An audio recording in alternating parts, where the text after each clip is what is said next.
الحمد للہ رب العالمین والصلاة والسلام علی اشرف الانبیاء والمرسلین وعلی آلہ واصحابہ اجمعین۔ قال اللہ تعالی وتبارک فی القرآن المجید والفرقان الحمید۔ بسم اللہ الرحمن الرحیم۔ والضحیٰ واللیل اذا سجی صدق اللہ مولانا العظیم وصدق رسولہ النبی الکریم الرؤوف الرحیم۔ اللہم نور قلوبنا بالقرآن وزین اخلاقنا بالقرآن وادخلنا الجنة بالقرآن ونجنا من النار بالقرآن۔ قال اللہ تعالی وتبارک فی شان حبیبہ مخبرا وآمرا ان اللہ وملائکتہ یصلون علی النبی یا ایہا الذین آمنوا صلوا علیہ وسلموا تسلیما۔ الصلاۃ والسلام علیک یا نبی الرحمہ وعلی آلک واصحابک یا رسول الملاحمہ۔ الصلاۃ والسلام علیک یا رسول اللہ وعلی آلک واصحابک یا محبوب رب العالمین۔ تمام حمد و ثنا، تعریف و توصیف اللہ جل مجدہ الکریم کی ذات بابرکات کے لیے، جو خالق کائنات بھی ہے اور مالک شاشہات بھی۔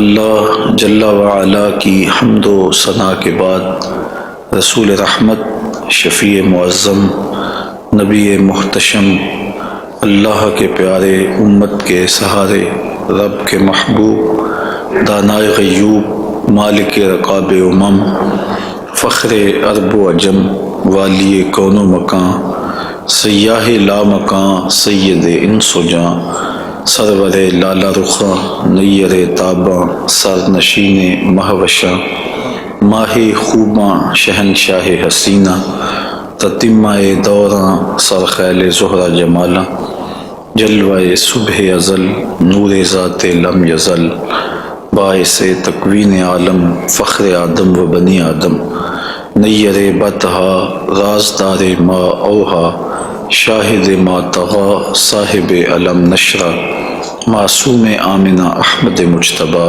حضرت محمد مصطفیٰ صلی اللہ علیہ وآلہ وسلم کے حضور ناز میں اپنی عقیدتوں، ارادتوں اور محبتوں کا خراج پیش کرنے کے بعد، عالی مرتبت محتشم سامعین، السلام علیکم ورحمۃ اللہ وبرکاتہ۔ ماہ نور ربیع الاول اپنی تمام تر رعنائیوں کے ساتھ جلوہ گر ہوا جا رہا ہے، اور ہم حضور نبی رحمت صلی اللہ علیہ وآلہ وسلم کے شمائل پر کچھ باتیں آپ کے سامنے رکھنا چاہ رہے ہیں۔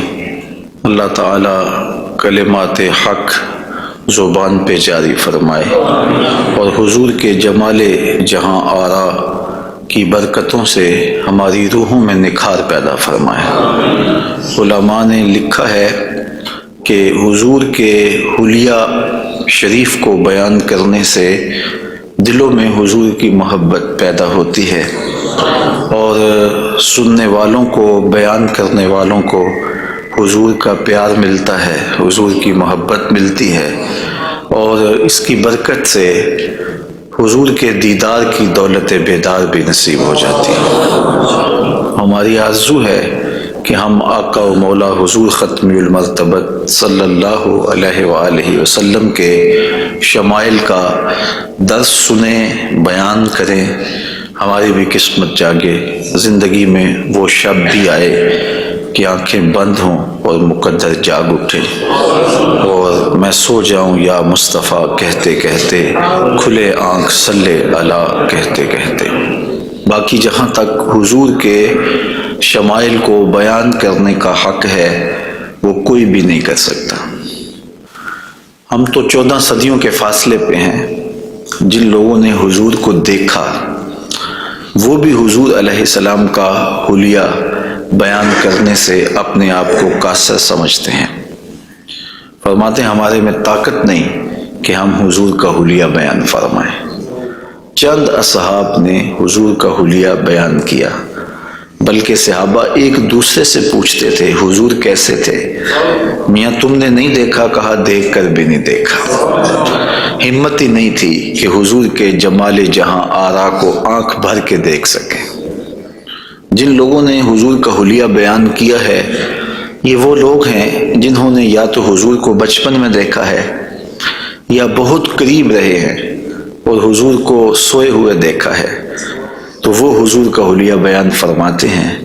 حضرت حسان بن ثابت رضی اللہ تعالی عنہ حضور کا حلیہ بیان فرماتے ہیں، کہتے ہیں کہ میں جو حضور کے شمائل کو تمہارے سامنے رکھتا ہوں تو اس کی وجہ یہ ہے کہ مجھے حضور کو دیکھنے کا ایک طریقہ آ گیا تھا، اور وہ یہ کہ فلما نظرت الی انوارہ فودعت کفی علی عینی خوفا من ذہاب بصری، تو میں اپنی آنکھوں پہ انگلیاں رکھ کے انگلیوں کی اوٹ سے حضور کے چہرے کو دیکھتا تھا کہ حضور کے جلووں کی چمک سے میری آنکھوں کی بینائی نہ جاتی رہے۔ یہ کون کہہ رہے ہیں؟ حضرت حسان بن ثابت رضی اللہ تعالی عنہ۔ اور آپ سارے اچھی طرح جانتے ہیں کہ حضرت حسان بن ثابت شاعر ہیں، اور شاعر حسن دیکھنے میں بڑا دلیر ہوتا ہے، اور وہ جو شاعر ہے اور حسن دیکھنے میں دلیر ہے وہ بھی آنکھوں پہ انگلیاں رکھ کے دیکھ رہا ہے، اور ابھی یہ حسن ظاہر نہیں ہوا۔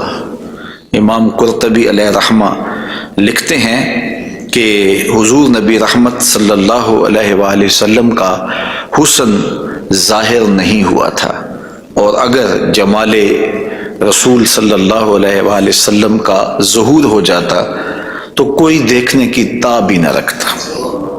حضور کے جمال جہاں آرا پر 70,000 بشریت کے پردے رکھے گئے، لیکن اس چھپے ہوئے حسن کو بھی دیکھنے کی تاب نہیں ہے، اور اگر یہ حسن بے نقاب ہوتا تو کیا ہوتا؟ یہی بہتر ہے کہ وہ پردے میں روح پوش رہے، وہ اگر پردہ اٹھا دے تو کسے ہوش رہے۔ حضرت شاہ ولی اللہ محدث دہلوی علیہ رحمہ نے اپنے والد حضرت شاہ عبد الرحیم محدث دہلوی علیہ رحمہ سے روایت کیا ہے کہ میرے والد شاہ عبد الرحیم خواب میں حضور کی زیارت کی، اور یہ بات آپ اچھی طرح جانتے ہیں کہ جس نے حضور کو خواب میں دیکھا اس نے حضور کو ہی دیکھا۔ شیطان خواب میں آ کر بھی حضور کی مثل ہونے کا دعویٰ نہیں کر سکتا۔ تو خواب میں حضور کو دیکھا اور عرض کی یا رسول اللہ صلی اللہ علیہ وسلم، آپ نے فرمایا ہے انا املہ و اخی یوسف اصبہ، میں نمکین حسن والا ہوں اور میرا بھائی یوسف میٹھے حسن والا تھا۔ وہاں تو زنان مصر کی انگلیاں کٹ گئیں، اور یہاں ایسا کوئی واقعہ پیش نہیں آیا، جبکہ حسن ملی حسن صبی کی نسبت زیادہ پرکشش ہوتا ہے، تو وہاں انگلیاں کٹ گئیں اور یہاں ایسا کوئی واقعہ پیش نہیں آیا، تو اس کی کیا وجہ ہے؟ تو حضور نے جو خواب میں جواب دیا وہ حضرت شاہ عبد الرحیم نے بیان فرمایا، اور شاہ ولی اللہ محدث دہلوی علیہ رحمہ نے در سمین میں اس کو لکھا۔ آقا کریم نے فرمایا جمالی مستور عن اعین الناس غیرۃ من اللہ، اے عبد الرحیم اللہ نے غیرت محبت کی وجہ سے میرے حسن کو لوگوں کی نظروں سے چھپا کے رکھا ہے۔ کوئی محب نہیں چاہتا کہ میرا محبوب کوئی دیکھے۔ قتیل شفائی نے کہا تھا نا، اس حد تلک بڑھ گئی ہے بے اعتمادی کہ تجھ کو تجھ سے بھی چھپانا چاہتا ہوں۔ وہ کہتا ہے میری تو آرزو یہ ہے کہ تو آئینہ بھی نہ دیکھے۔ تو محب کی غیرت ہوتی ہے کہ اس کے محبوب کو کوئی نہ دیکھے، تو کہا کہ میرے حسن کو لوگوں کی نظروں سے چھپا کے رکھا گیا، اور اگر یہ حسن ظاہر کر دیا جاتا تو کوئی تاب نہ لا سکتا۔ تو یہ چھپے ہوئے حسن کا عالم ہے کہ دیکھنے والوں کو پھر بھی انگلیاں رکھ کے دیکھنا پڑتا ہے، اور اگر یہ بے نقاب ہوتا تو پھر کون تاب لا سکتا۔ مولانا حسن رضا اعلیٰ حضرت کے برادر محترم فرماتے ہیں وہ اگر جلوہ کریں کون تماشائی ہو۔ تو یہ وہ حسن ہے کہ جو تمام کا تمام ظاہر نہیں کیا گیا اور لوگوں کی نگاہوں سے پوشیدہ رکھا گیا، لیکن وہ بشریت کے پردوں کی اوٹ سے چھن چھن کے بھی اس قدر تابہ ہے کہ پوری کائنات کے اندر رنگ اسی حسن کے جھلکتے دکھائی دیتے ہیں۔ اور ہر طرف اسی کے انوار پھیلے ہوئے نظر آتے ہیں۔ تو حضور کے حسن کا بیان، حضور کے حسن کا ذکر اگرچہ انسانی استطاعت میں نہیں ہے اور اس کے بس میں نہیں ہے، لیکن اس کے باوجود صحابہ کے دور سے لے کر آج تک لوگوں کا یہ محبوب موضوع رہا ہے کہ وہ حضور علیہ السلام کے حسن کا ذکر کر کے اپنے قلب کی تسکین کا ساماں کرتے ہیں۔ علماء نے یہ بھی لکھا ہے کہ جو شخص حضور کے حسن کو بیان کرے لوگوں کے دلوں میں اس کے لیے پیار پیدا ہو جاتا ہے۔ آج ہر شخص چاہتا ہے کہ میں ہر دل عزیز ہو جاؤں، تو یہ سادہ سا نسخہ ہے کہ کائنات میں حضور کے حسن کے تذکرے کیا کرو، دنیا تم سے پیار کرنے لگ جائے گی۔ تم محبوب الخلائق بن جاؤ گے اگر تم اس محبوب دو عالم کے حسن کو لوگوں کی نظروں کے سامنے بیان کرو گے۔ انشاءاللہ حضور کے مختلف اعضاء کے حسن کا ذکر ترتیب وار کیا جائے گا، اور اہل محبت نے اور اصحاب رسول نے اس پر کیا محبتوں کے پھول پیش کیے ہیں۔ یقیناً آپ کے قلوب کو فرحت بھی ہوگی، قرار بھی ملے گا، اور آقا کریم کے حسن دل پذیر اور حسن جاں فضا کی مستیوں میں آپ کھو بھی جائیں گے۔ حضرت جابر بن سمرہ رضی اللہ تعالی عنہ فرماتے ہیں کہ لیلۃ الادھیان تھی، 14ویں رات کا چاند تھا، اور حضور یمنی چادر اوڑے ہوئے استراحت فرما رہے تھے، اور میں کبھی آسمان کو دیکھتا تھا، کبھی حضور کے جمال جہاں آرا کو دیکھتا تھا، اور یہ سوچتا تھا کہ میں فیصلہ کروں کہ آسمان کا چاند سونا ہے یا مدینے کا چاند سونا ہے۔ تو حضرت جابر بن سمرہ رضی اللہ تعالیٰ عنہ فرماتے ہیں پھر میں نے فیصلہ کیا فائزہ ہوا احسن عندی من القمر، میں نے کہا آسمان کا چاند نہیں مدینے کا چاند سونا ہے، چونکہ چاند کی چمک بھی حضور کے در کی خیرات ہے۔ چاند کو، سورج کو، شمس و قمر کو جو روشنیاں دی گئی ہیں وہ حضور کے صدقے سے دی گئی ہیں۔ تو کائنات میں جہاں بھی اجالا ہے، جہاں بھی روشنیاں ہیں، جہاں بھی نور ہے، وہ نور حضور علیہ السلام کا ہی ظہور ہے، اور حضور کا نور ہے کہ جو کسی سے مستعار نہیں لیا ہوا، وہ حضور کا اپنا نور ہے، اپنا حسن ہے۔ علامہ بوصیری علیہ رحمہ نے کتنی خوبصورت بات کہی، منزہ عن شریک فی محاسنہ فجوہر الحسن فیہ غیر منقسم، کہ حضور اپنے محاسن میں، اپنے کمالات میں کسی شریک سے منزہ ہیں، اور آپ کا جوہر حسن جو ہے وہ غیر منقسم ہے۔ تو حضور کا حسن کسی سے مستعار نہیں لیا ہوا، بلکہ پوری کائنات کو جو حسن ملا ہے وہ حضور کی دہلیز کی عطا ہے، حضور کی چوکھٹ کی خیرات ہے۔ تو زمانہ چمک رہا ہے تو حضور کے انوار سے، اور بریلی سے آج بھی آواز آ رہی ہے چمک تجھ سے پاتے ہیں سب پانے والے، میرا دل بھی چمکا دے چمکانے والے۔ تو ساری روشنیاں اسی دہلیز سے پھوٹتی ہیں، اسی در سے پھوٹتی ہیں، سارے اجالے اسی چوکھٹ سے نکلتے ہیں۔ اللہ نے اپنے محبوب علیہ السلام کو جو حسن دیا، جو جمال دیا، حضرت برا بن عازب رضی اللہ تعالیٰ عنہ بیان فرماتے ہیں، امام بخاری و مسلم نے اس کو روایت کیا ہے، کان رسول اللہ صلی اللہ علیہ وسلم احسن الناس وجہا، کائنات میں جتنا سونا چہرہ میرے حضور کا تھا کسی کا تھا ہی نہیں، سب سے زیادہ سونا اور خوبصورت چہرہ اللہ نے اپنے محبوب کو عطا کیا ہے۔ اور حضرت ابو ہریرہ رضی اللہ تعالی عنہ سے معروف روایت ہے جس کو امام ترمذی نے اور باقی محدثین نے روایت کیا ہے، حضور فرماتے ہیں حضرت ابو ہریرہ، ما رأیت شیئا احسن من رسول اللہ صلی اللہ علیہ وسلم، میں نے حضور سے سونا کوئی دیکھا ہی نہیں۔ اور حضرت حسان بن ثابت کہتے ہیں کہ آج تک کسی ماں نے ایسا سونا جنم ہی نہیں دیا، سونا دیکھتے کیسے، کسی ماں نے ایسا جنم ہی نہیں دیا۔ حضرت ابو ہریرہ نے ایک موقع پہ فرمایا کہ کل قمر لیلۃ البدر لم ارا قبلہ ولا بعدہ مثلہ، کیا پوچھتے ہو 14ویں رات کا چمکتا ہوا چاند تھے میرے حضور؟ پھر کہتے ہیں نہیں نہیں نہیں، حضور جیسا نہ پہلے دیکھا ہے نہ بعد میں دیکھا۔ تو حضرت حسان بن ثابت فرماتے دیکھتے کیسے، کسی ماں نے جنم دیا ہوتا تو دیکھتے۔ خدا نے وہ سچائی پن چھڑیا جدے وچ محمد نو ٹالیا سی، حسینہ جمیلہ دا منہ موڑ دیتا، محمد بنا کے قلم توڑ دیتا۔ اللہ تعالیٰ نے ایسا پیکر تراشا ہے، ایسی صورت بنائی ہے کہ جس کی مثل کائنات کے اندر نہ کوئی دوسری صورت ہے۔ اور میرے محبوب کے جمال جیسا نہ کوئی دوسرا جمال ہے، تو وہ حسن، وہ جمال، وہ کمال اور وہ شانیں اور وہ مراتب رفیع عطا کیے گئے جو انہی کا مقسوم ہے۔ حضور کا پورا جسم انور اور حضور کا وجود مسعود برکتوں سے مالا مال تھا اور حسن اور جمال کا آئینہ دار تھا۔ لا یجلس الذباب علی جسدہ، ساری زندگی حضور کے بدن پہ کبھی مکھی نہیں بیٹھی، آقا کریم علیہ الصلوۃ والسلام کے بدن پہ کبھی میل نہیں آیا، حضور کی آنکھوں کے اندر کبھی میل نہیں آیا، حضور کو ساری زندگی بلغم نہیں آئی، آقا کریم کی مبارک بغلیں بے بال تھیں اور بالکل باقی جلد کی طرح سفید تھیں۔ حضور علیہ السلام کا لعاب شہد سے زیادہ میٹھا تھا اور کستوری سے زیادہ خوشبودار تھا۔ حضور کے فضلات مبارکہ جو ہے وہ امت کے حق میں پاک ہیں، اور جہاں حضور علیہ السلام قضائے حاجت کے لیے جاتے تو وہاں بعد میں جا کے دیکھا جاتا تو کوئی چیز نظر نہ آتی سوائے کستوری کی خوشبو کے۔ تو آقا کریم علیہ الصلوۃ والسلام کو کبھی جمائی نہیں آئی، کبھی حالت نیند میں حضور نبی رحمت صلی اللہ علیہ وآلہ وسلم ناپاک نہیں ہوئے، حضور نبی رحمت صلی اللہ علیہ وسلم پر کوئی نجاست نہیں آئی، اور آقا کریم کے بدن کا سایہ بھی نہیں تھا تاکہ زمین کے اوپر حضور کا سایہ نہ گرے۔ کائنات میں ایسا کون ہو سکتا ہے جیسا آمنہ کا لال تھا؟ تو وہ حسن دیا گیا، وہ جمال دیا، جس پہلو سے دیکھو حضور بے مثال نظر آتے ہیں اور بے مثل نظر آتے ہیں۔ آئیے ہم حضور نبی رحمت صلی اللہ علیہ وآلہ وسلم کے جسم کے حوالے سے پہلے کچھ بات کریں اور پھر حضور کے اعضاء کی طرف چلتے ہیں۔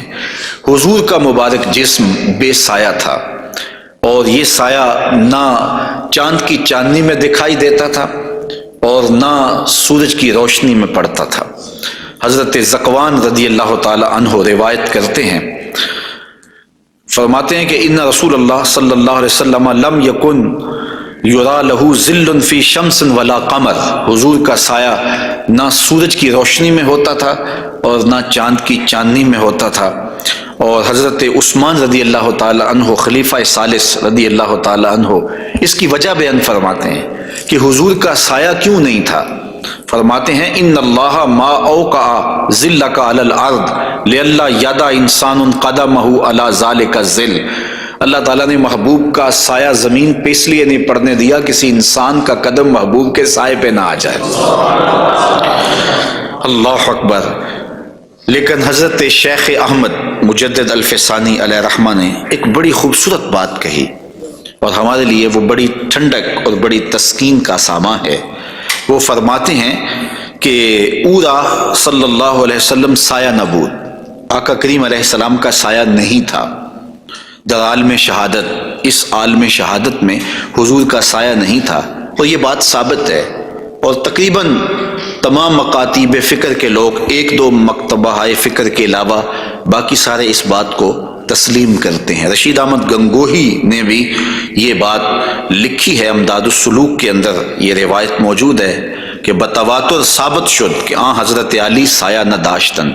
وہ کہتے ہیں کہ یہ بات تواتر کے ساتھ ثابت ہے کہ جناب صلی اللہ علیہ وسلم کا سایہ نہیں تھا۔ تو حضرت شیخ فرماتے ہیں کہ عالم شہادت میں حضور کا سایہ نہیں تھا۔ شیخ احمد مجدد الفسانی، کیوں سایہ نہیں تھا؟ فرماتے ہیں سایہ ہر شخص از شخص لطیف تر است، کسی چیز کا سایہ اس شے سے زیادہ لطیف ہوتا ہے، چون لطیف تر از وی صلی اللہ علیہ وآلہ وسلم در عالم نہ باشد اورا سایہ چے صورت دارد۔ جب حضور سے لطیف کائنات میں شے ہی کوئی نہیں ہے تو پھر سایہ کیا معنی رکھتا ہے؟ کائنات میں حضور سے لطیف ہے ہی کوئی چیز نہیں ہے، حضور کی مثل عالم امکان میں ممکن ہی نہیں ہے۔ اب مجھے یہ بتائیں کہ جس کا سایہ بھی نہیں تھا اس کا ثانی ہو سکتا ہے؟ تو یہ کون خاکے تراش رہے ہیں؟ کس کے خاکے تراش رہے ہیں؟ خاکے تو خاکیوں کے ہوتے ہیں، جو پیکر نور ہو جس کا سایہ بھی نہیں ہے اس کے خاکے کیسے ہو سکتے ہیں؟ تو حضور کی مثل تو بزم عالم میں ممکن ہی نہیں ہے۔ اقبال بھی بول پڑے رخ مصطفیٰ ہے وہ آئینہ، کہ اب اس سا دوسرا آئینہ نہ کسی کی بزم خیال میں نہ دکان آئینہ ساز میں، ممکن ہی نہیں ہے۔ خدا نے وہ سچائی پان چھڑیا جدے وچ محمد نے اٹھا لیا سے۔ تو آقا کریم علیہ الصلوۃ والسلام کا سایہ نہیں بنایا، اور کائنات کے اندر وہ بے مثل بھی ہیں، وہ بے مثال بھی ہیں۔ تو یارو جس کا سایہ بھی نہیں ہے اس کا ثانی کیسے ہو سکتا ہے؟ تو آقا کریم علیہ الصلوۃ والسلام کا مبارک قد انور، حضور کا جسم نور، اللہ تعالیٰ جل شانہ نے حضور کو قد رانا دیا ہوا۔ امیر خسرو نے کہا تھا نا، پری پیکر نگارے سرو قد لالا رخسارے، سراپا آفت دل بود شب جائے کہ من بودم، خدا خود میرے مجلس بود اندر لا مکان خسرو، محمد شم محفل بود شب جائے کہ من بودم۔ تو حضور کا قد انور، اللہ اکبر، اس کے بارے میں حضرت سیدنا علی المرتضیٰ رضی اللہ تعالی عنہ سے مروی روایت سنیے۔ فرماتے ہیں لم یکن بالطویل الممغت ولا بالکثیر المتردد وکان ربعۃ من القوم لم ارى قبلہ ولا بعدہ مثلہ۔ فرمایا کہ حضور علیہ السلام کا قد لمبا بھی نہیں تھا، حضور پست قامت بھی نہیں تھے، حضور درمیانی قد و قامت کے حامل تھے۔ پھر آگے کہتے ہیں نہیں حضور جیسا نہ پہلے دیکھا نہ بعد میں دیکھا۔ اور حضرت انس رضی اللہ تعالیٰ عنہ فرماتے ہیں کان رسول اللہ صلی اللہ علیہ وسلم لیس بالذاہب طولا وفوق الربا اذا جامع القوم غمرہم۔ فرماتے ہیں حضور پست قامت نہیں تھے، حضور درمیانی قد و قامت کے تھے۔ پھر کہتے ہیں نہیں، درمیانی قد و قامت سے بھی اٹھتا ہوا حضور کا قد تھا، یعنی قد اتنا لمبا نہیں تھا کہ بہت لمبا قد بھی اچھا نہیں لگتا اور پست قامتی بھی عیب ہے، تو درمیانہ قد ہونا یہ حسن ہے، لیکن درمیانے سے بھی کچھ اٹھتا ہوا یہ مزید حسن ہے، اور یہ اللہ نے اپنے محبوب کو قد دیا تھا۔ لیکن اس کے ساتھ یہ شان تھی کہ لمبے لمبے قد والے لوگ موجود ہوتے اور حضور بھی ان میں موجود ہوتے۔ اذا جامع القوم غمرہم، جب حضور تشریف فرما ہوتے تو حضور سب سے اونچے دکھائی دیتے، قد درمیانہ تھا لیکن دکھائی اونچے دیتے۔ علماء نے اس کی تشریح میں لکھا ہے کہ حضور علیہ الصلوۃ والسلام کا یہ معجزہ تھا، یہ شان تھی، یہ نبوی وجاہت تھی کہ حضور سب سے اونچے دکھائی دیتے تھے۔ ام معبد جو حضور کا حلیہ بیان کرتی ہیں، اور انشاءاللہ ان سے مروی روایت اور ان کا تفصیلی واقعہ ہم آگے چل کے بیان بھی کریں گے، تو وہ حضور کے قد پر کہتی ہیں غصن بین غصنین، دو شاخوں کے درمیان اٹھتی ہوئی جیسے شاخ ہوتی ہے، اس طرح حضور کا قد رانا تھا۔ تو آقا کریم علیہ السلام کا قد، اللہ اکبر۔ حضرت انس سے ایک اور روایت سن لیجئے، وہ فرماتے ہیں کان رسول اللہ صلی اللہ علیہ وآلہ وسلم احسن الناس قواما و احسن الناس وجہا۔ کہتے ہیں جیسی قد و قامت میرے حضور کی تھی، کائنات میں اتنا سونا قد کسی کا نہیں، اور جتنا سونا چہرہ میرے حضور کا تھا ایسا سونا چہرہ کسی کا نہیں ہے۔ قد بھی سونا اور چہرہ بھی سونا، اور زمانے میں اتنا سونا رب نے کوئی پیدا ہی نہیں کیا، چونکہ سب سے حسین سب سے جمیل اپنے محبوب کو بنایا۔ لکھاں آئے لوگ زمانے تے محبوب خدا جیا کوئی نہیں، لکھاں سونے بن بن بیندے نے اودی خاکے پا جیا کوئی نہیں۔ جو حسن انہیں دیا، جو جمال انہیں دیا، وہ انہی کی خوبی ہے۔ حضور نبی رحمت صلی اللہ علیہ وآلہ وسلم کے قدموں کے حسن کا ذکر کرتے ہیں۔ حضرت نبی رحمت صلی اللہ علیہ وآلہ وسلم کے مبارک قدموں کی جو ہتھیلیاں تھیں وہ پرگوشت تھیں، اور انگلیاں قوی بھی تھیں، مضبوط تھیں اور خوشنما تھیں، اور مبارک تلوے گہرے تھے اور صاف تھے، نرم تھے اور چکنے تھے۔ اگر ان پر پانی ڈالا جائے تو پانی بہہ جاتا، اور جب آقا کریم چلتے تو حضور ایسے لگتا جیسے بلندی سے نیچے اتر رہے ہیں۔ وقار کے ساتھ حضور قدم زور کے ساتھ اٹھاتے اور وقار کے ساتھ آگے بڑھاتے، اور یوں محسوس ہوتا کہ جس طرح بلندی سے حضور نیچے کی طرف آ رہے ہیں۔ آقا کریم علیہ الصلوۃ والسلام بہت تیز چلتے نہیں تھے، لیکن ایسے لگتا تھا جس طرح زمین حضور کے لیے لپیٹ دی گئی ہے، اور اگر لوگ حضور کے ساتھ چلنا چاہتے تو حضور کے ساتھ چل نہیں سکتے تھے۔ اللہ نے اپنے محبوب کو وہ رفتار عطا فرمائی، زمین بھی سمیٹ دی گئی تھی حضور کے لیے، اور وقت بھی سمیٹ دیا گیا تھا حضور کے لیے۔ اور آقا کریم علیہ الصلوۃ والسلام کے قدم مبارک کی انگلیاں وہ بڑی خوبصورت تھیں، لیکن جو درمیان والی انگلی ہے وہ انگلی باقی انگلیوں سے زیادہ قد آور تھی، لمبی تھی۔ آئیے ذرا اس انگلی کا حال حضرت میمونہ بنت کردم رضی اللہ تعالی عنہا سے سنیے۔ یہ ایک صحابیہ ہیں جو اپنے والد گرامی کے ساتھ حضور کی خدمت میں حاضر ہوئیں۔ تو ان کے والد گرامی نے حضور سے کوئی بات پوچھی، اور آقا کریم اس وقت ناقہ کے اوپر، اونٹنی کے اوپر سوار تھے، تو ان کا جی چاہا کہ میں حضور کا دیدار کروں، لیکن حضور کے چہرے کی وجاہت نے ان کو حضور علیہ الصلاۃ والسلام کے چہرے کی جانب آنکھ بھر کے دیکھنے نہ دیا، تو کہا اب آئی ہوں تو حضور کے مبارک پاؤں کو دیکھنے لگی۔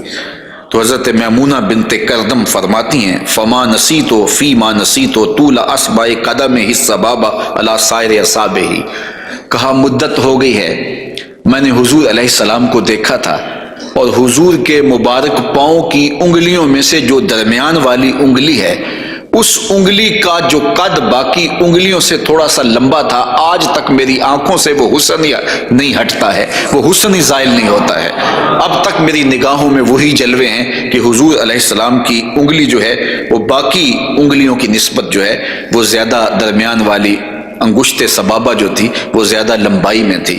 تو حضرت میمونہ بنت کردم ابھی تک اس انگلی کے حسن میں کھوئی ہوئی ہیں۔ مجھے بتاؤ جس کی انگلی، پاؤں کی انگلی اتنی حسین ہے، اس کی آنکھیں کتنی حسین ہوں گے۔ وہ کیا کسی نے کہا نا کہ قدموں میں جبیں کو رہنے دو، چہرے کا تصور مشکل ہے، قدموں پہ جبیں کو رہنے دو، چہرے کا تصور مشکل ہے، جب چاند سے بڑھ کر ایڑی ہے رخسار کا عالم کیا ہوگا۔ یہ تو انگلی کا حسن ہے کہ میمونہ بنت کردم ساری زندگی یہی احساسہ ہے، لوگوں کو بتاتی ہیں کہ لوگوں میں نے حضور کی انگلی دیکھی ہوئی ہے۔ تو جس نے حضور کے قدم انور کی انگلی کی زیارت کی ہے وہ تو ناز کرے، اور پھر اس عائشہ صدیقہ محبوب کائنات کی قسمت پہ ناز نہ کریں جن کی آغوش میں حضور کا سر انور ہوتا تھا۔ تو حضرت میمونہ بنت کردم رضی اللہ تعالی عنہا فرماتی ہیں کہ میں ابھی تک اس انگلی کے جمال کو بھول نہیں پائی۔ آقا کریم علیہ الصلاۃ والسلام کے قدموں کے بارے میں آتا ہے کہ کان رسول اللہ صلی اللہ علیہ وسلم احسن البشر قدما، کائنات میں جتنے سونے قدم میرے حضور کے تھے اتنے سونے قدم بھی کسی کے نہیں تھے۔ حضرت انس اور حضرت ابو ہریرہ اور ہند بن ابی حالہ رضی اللہ تعالیٰ عنہ حضور کے قدموں کے بارے میں شسن القدمین، اور حضرت امام ترمذی نے مسیح القدمین کے لفظ بولے ہیں کہ نرم آپ کے قدم تھے، اور آپ کے قدم جو ہے وہ چمکدار تھے، روشن تھے، آپ کے قدم پرگوشت تھے، اور آپ کے مبارک پاؤں خوبصورت تھے۔ اور تلوے جو تھے اس کے بارے میں دو روایات ہیں، ایک روایت یہ ہے کہ اخمسان، اور ایک روایت کے اندر لفظ ہیں لیس لہا اخمس، کہ جو تلوے ہیں وہ درمیان سے جو ہیں وہ پرگوشت تھے، اور ایک ہے کہ درمیان سے پرگوشت نہیں تھے۔ تو یہ دو روایات کی تطبیق کیسے ہوگی؟ بعض نے کہا کہ حضور کے مبارک تلوے جو تھے وہ درمیان سے پرگوشت نہیں تھے، اور بعض نے کہا کہ بالکل درمیان سے پرگوشت ہی تھے اور بالکل سیدھے تھے۔ علماء نے کہا کہ درمیان سے خلا تو تھا، لیکن جب حضور قدم رکھتے تھے تو آقا کریم علیہ السلام قدم جو ہے وہ پوری طرح جماؤ کر کے رکھتے تھے، اور جب وہ نقش بنتا تھا تو وہ نقش پورا بنتا تھا۔ اور یہاں محدثین نے کمال کر دی، کہا رب نے یہ نہیں چاہا کہ میرے محبوب کے تلووں کا نقش ناتمام بنے، نقش پورا بنتا تھا۔ تو جنہوں نے نقش کو دیکھ کر تلووں کا اندازہ لگایا انہوں نے کہا کہ نہیں، وہ تلوے بالکل برابر تھے اس لیے کہ نقش پورا بنتا تھا، اور جنہوں کو تلوے دیکھنے کی سعادت نصیب ہو گئی تو انہوں نے کہا نہیں، ہم نے دیکھے ہیں کہ جو ہے وہ درمیان میں جو ہے وہ کم گوشت تھا اور اطراف میں گوشت زیادہ تھا۔ تو صحابہ نے حضور کے تلووں کے بارے میں یہ رائے بیان فرمائی ہے۔ حضرت ابو ہریرہ رضی اللہ تعالی عنہ فرماتے ہیں انہ صلی اللہ علیہ وسلم کان اذا مشى علی الصخر غاصت قدماہ فیہ، جب کبھی آپ ننگے پاؤں چلتے کسی پتھر کے اوپر، کسی چٹان کے اوپر، تو وہ چٹان اور پتھر حضور کے لیے نرم ہو جاتے، اور آقا کریم علیہ السلام کے مبارک قدم جو ہے اس پتھر کے اندر جو ہے وہ دنس جاتے اور نشان بن جاتے۔ جس طرح مقام ابراہیم پہ آپ دیکھ سکتے ہیں کہ حضرت اسماعیل علیہ السلام کے قدموں کے نشانات اس پتھر نے محفوظ کر لیے، تو یہ پتھر جن پتھروں پہ حضور چلتے تھے وہ اپنی چھاتی پہ حضور کے تلووں کے نشان محفوظ کر لیتے تھے۔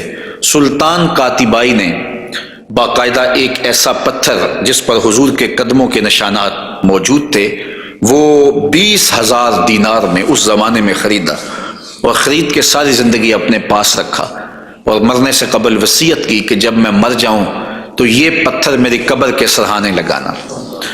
علامہ خفاجی علیہ رحمہ نسیم الریاض میں لکھتے ہیں کہ وہ پتھر آج بھی ان کی قبر کے سرہانے پہ لگا ہوا ہے، اور لوگ اس کو اپنے لیے اعزاز سمجھتے تھے، اور یہ وہ قدم ہیں کہ جہاں آتے اس جگہ کی قسمت جاگ پڑتے۔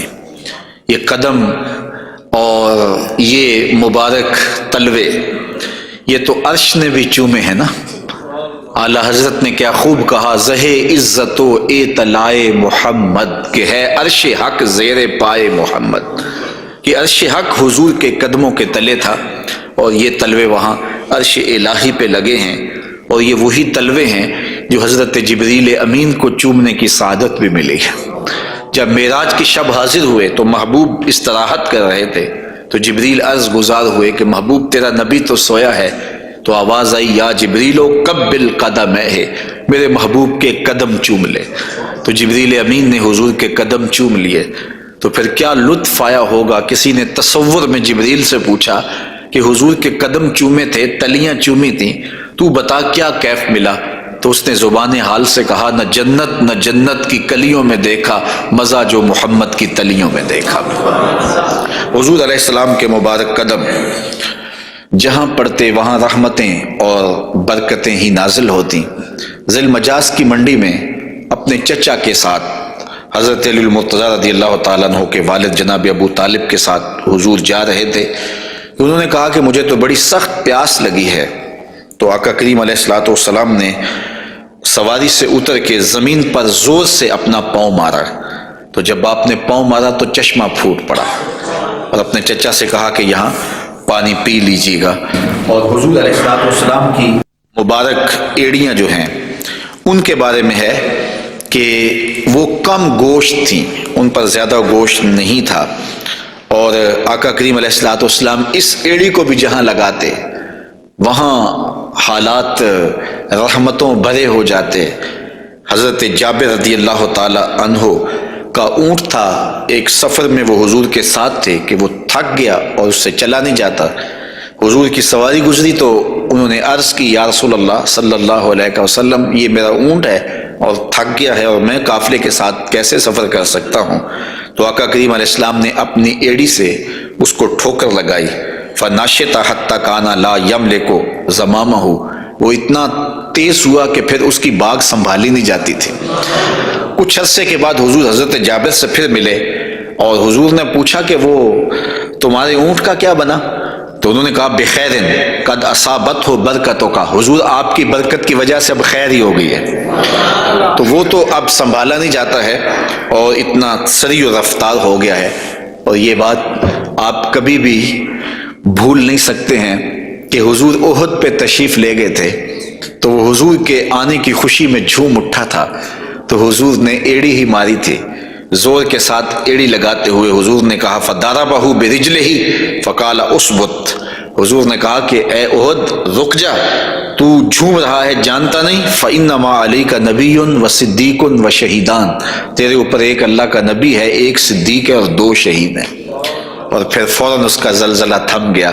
اعلیٰ حضرت بولے، ایک ٹھوکر سے احد کا زلزلہ جاتا رہا، رکھتی ہیں کتنا وقار اللہ اکبر ایڑیاں۔ تو یہ حضور علیہ الصلوۃ والسلام کے مبارک قدم تھے کہ جن کی برکات زمانے کو نصیب ہوئی، اور یہ وہ قدم تھے جنہیں چوم لینا صحابہ اپنے لیے سعادت سمجھتے تھے۔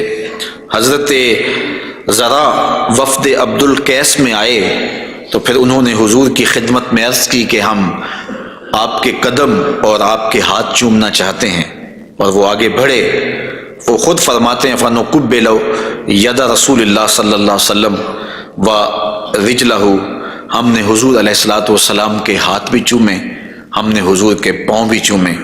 حضرت صہیب رضی اللہ تعالی عنہ فرماتے ہیں کہ رأیت علیٰ یقبل ید العباس ورجلہ، میں نے دیکھا کہ حضرت علی اپنے چچا عباس کے ہاتھ بھی چومتے تھے اور پاؤں بھی چومتے تھے، اور یہ کیوں چومتے تھے؟ اس کی وجہ ایک دیگر حدیث میں حضرت ثابت رضی اللہ تعالی عنہ حضرت انس کے پاس آئے اور انہوں نے آ کے حضرت انس سے پوچھا کیا تم نے اس ہاتھ کو حضور کے ہاتھ سے مس کیا ہوا ہے؟ تو حضرت انس نے کہا کیوں نہیں، یہ سعادت مجھے ملی ہے کہ ان ہاتھوں نے حضور کے وجود کے بوسے لیے ہیں اور حضور کے وجود کو چھوا ہے۔ فقبلہا، تو حضرت ثابت نے حضرت انس کا ہاتھ چومنا شروع کر دیا کہ یہ وہ ہاتھ ہیں جنہوں نے حضور کو چوما ہوا ہے، جنہوں نے حضور کو چھوا ہوا ہے، جنہوں نے حضور کے بدن رحمت سے مس کیا ہوا ہے۔ تو حضرت علی المرتضیٰ حضرت عباس کے ہاتھ چومتے تھے، تو آقا کریم علیہ الصلوۃ والسلام کے قدم بھی حضور کے ہاتھ بھی صحابہ عقیدت سے چوم لیا کرتے تھے، اور یہ واقعات کبھی ہوتے تھے اور عقیدت کا یہ رنگ صحابہ کے ہاں پایا جاتا تھا۔ حضور نبی رحمت صلی اللہ علیہ وآلہ وسلم وہ قدم جو برکتوں کے لیے، رحمتوں کے لیے اگر کسی اونٹ پہ لگتے ہیں تو وہ تیز ہو جاتا ہے، اور اگر زمین پہ مارتے ہیں تو چشمہ پھوٹ پڑتا ہے، اور اگر پہاڑ پہ لگاتے ہیں تو اس کا زلزلہ رک جاتا ہے۔ ان قدموں پہ کھڑے ہو کے ساری رات عبادت میں گزار دیتے ہیں، حتیٰ تتورم قدماہ، یہاں تک کہ حضور کے مبارک قدم سوج جاتے ہیں، اور اللہ کے یوں شکر گزار بندے بن کے اپنی زندگی حضور گزارتے ہیں۔ تو آقا کریم علیہ الصلوۃ والسلام کے مبارک قدم خوبصورت تھے، اور اس کی تلیاں بھی خوبصورت تھیں، قدموں کا حسن بے مثال تھا۔ اور آقا کریم علیہ السلام کی پنڈلیوں کے بارے میں، حضور کی پنڈلیوں کے بارے میں حضرت جابر بن سمرہ رضی اللہ تعالی عنہ سے مروی ایک روایت سنیے۔ فرماتے ہیں کان فی ساق رسول اللہ صلی اللہ علیہ وسلم حموشۃ، آقا کریم علیہ الصلوۃ والسلام کی مبارک جو پنڈلیاں تھیں وہ نرم و نازک، پتلی اور خوبصورت تھیں۔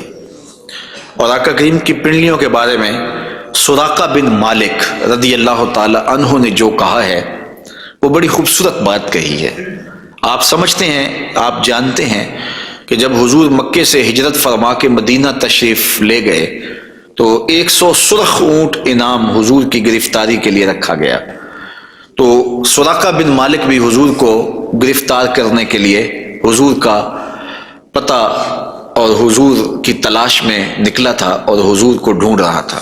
خیر ایک مقام پہ حضور علیہ السلام سے ملاقات ہو گئی، تو یہ اپنے اس برے ارادے سے حضور کی طرف بڑھا تو اس کا اونٹ جو ہے وہ گھٹنوں تک زمین میں دنس گیا۔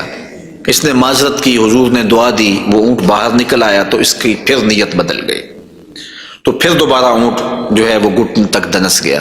خیر اس نے دوبارہ معذرت کی اور حضور سے کہا کہ آپ مجھے امان نامہ لکھ کے دیں، تو حضور نے ان کو امان نامہ دے دیا اور فرمایا کہ تو مجھے گرفتار کرنے کے درپے ہے اور میں تیرے ہاتھوں میں کسرا کے کنگن دیکھ رہا ہوں۔ تو یہ واپس پلٹ آئے، تو انہوں نے اس وقت حضور علیہ السلام کو دیکھا تو یہ حضور کے حسن کا اور حضور کی پنڈلیوں کا ذکر کرتے ہیں، چونکہ حضور سواری پہ تھے اور حضور کی پنڈلیاں انہیں دکھائی دی۔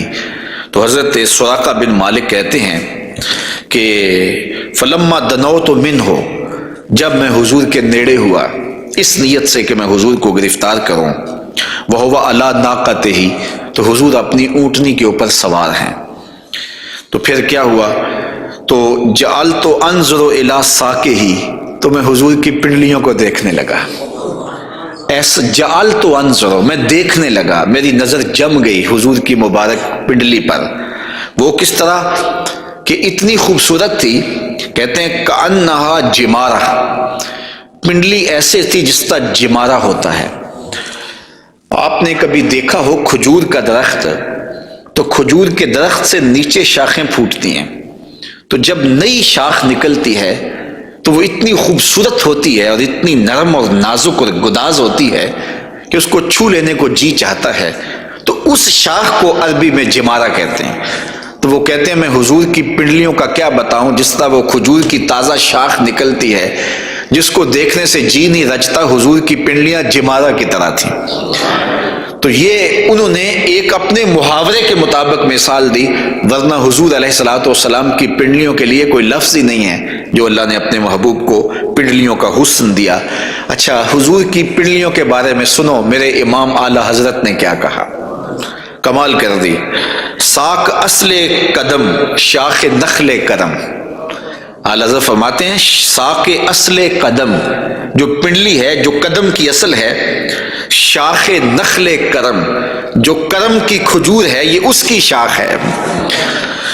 اللہ اکبر، شم راہ اصابت پہ لاکھوں سلام۔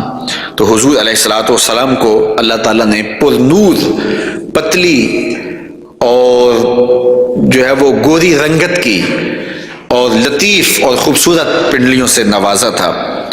اور حضور کے زانوئے منور کے بارے میں حضرت علی المرتضیٰ رضی اللہ تعالیٰ عنہ فرماتے ہیں دخم الکرادیس، رسول کریم صلی اللہ علیہ وآلہ وسلم کے مبارک زانوئے نور کے بارے میں دخم الکرادیس کے لفظ بھی ہیں، اور دوسری روایت مروی ہے سعد ابن ابی شیبہ سے، اس میں لفظ ہیں کان رسول اللہ صلی اللہ علیہ وسلم جلیل المشاش، آقا کریم علیہ الصلوۃ والسلام کے زانو مبارک مضبوط تھے، پرگوشت تھے اور خوبصورت تھے۔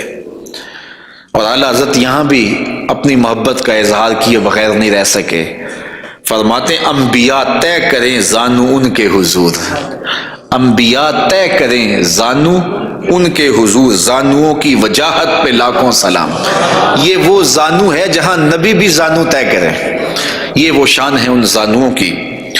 حضور نبی رحمت صلی اللہ علیہ وآلہ وسلم کے مبارک قد انور کے فضائل بھی آپ نے سنے، حضور نبی رحمت صلی اللہ علیہ وآلہ وسلم کی پنڈلیوں کا تذکرہ بھی سنا، حضور کے پائے نور کی باتیں بھی آپ نے سنی، اور اب آقا کریم علیہ الصلوۃ والسلام کے بطن اقدس اور حضور علیہ الصلوۃ والسلام کے پہلوؤں کا ذکر آپ کے سامنے کیا جاتا ہے۔ لیکن اگر آپ چاہیں تو ایک چائے میں بھی پی لوں اور ایک آپ بھی پی لیں۔